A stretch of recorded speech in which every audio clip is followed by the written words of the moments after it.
The second high-speed rail link, more collectively known as HS2, is currently in development and will run from London to Birmingham, shortening journey times by 30 minutes. Until then, the public must face the redevelopment of Euston Station and the Camden area, including the loss of a number of green spaces and homes.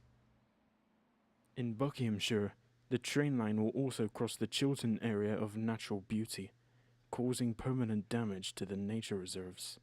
The project costs approximately £32 billion and will not be completed until 2033. In protest against the destruction of trees in Euston Square Gardens, Reverend Anne Stevens, the local parish priest, joined with activists and symbolically tied herself to one of the condemned trees. To find out more about what she knew, I went to visit her at St. Pancras New Church. So how do you think the HS2 could impact the community?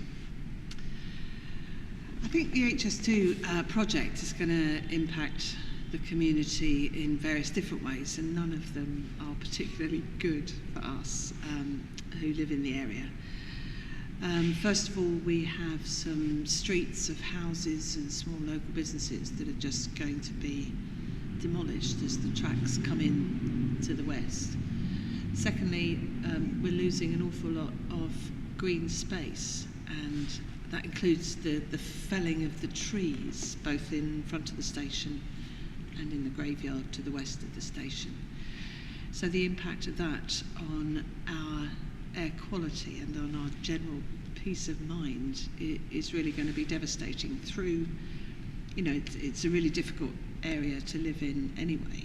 Yeah, and then you add in a huge construction project on top of that and take away the trees that were one of the few things that might mitigate some of the pollution and the damage to the air quality. Yeah.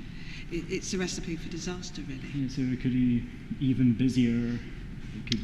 It will be busier, it will be dirtier. I mean, there are children growing up here. I mean, we have a church school up in Somerstown whose whole childhoods are going to be spent with this building project as the backdrop to their lives 24/7, because often they're working at night and at weekends as well. Right, of course. So it could potentially have a really serious effect on their health and their development. Could you tell us anything about anything the HS2 may have already done?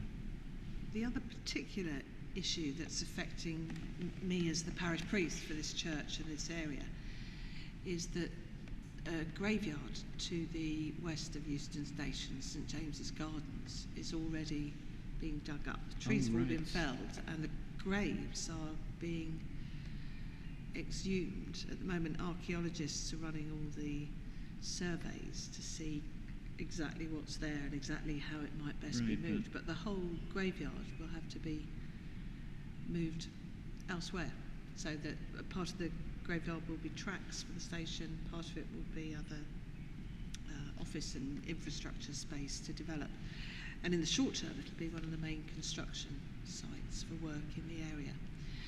So as the parish priest here in the Church of England, as well as the cure of souls for the living, as it's called, I have a responsibility to care for the dead. So HS2 are inviting me to see how the archaeologists' work is going. They're involving me in some of the ongoing discussions about where the bodies may end up. Right, I mean, we don't yet know, and in a sense we can't know until the survey work is completed, and then they'll know how much space they need. Have HS2 actually ever gotten back to you in any shape or form?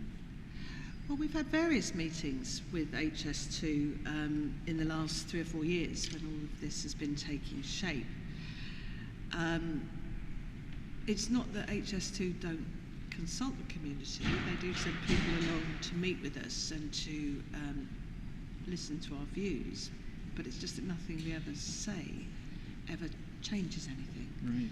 So it's as if the decisions were all taken long ago in behind the scenes. Yeah, there have been articles, haven't there, where, say, there were some people who were upset that their houses were bought ahead of consultation. Well, yes, and there are people whose houses are now, and whose small businesses are now being taken before the compensation payments have been made. So where are they supposed to go? I mean, we have no idea. But I mean, HS2 aren't the only bad guys here. I mean, we took all our objections through the parliamentary process as well. So I personally appeared at select committees in the House of Commons and the House of Lords, but nobody was at all interested in what we had to say.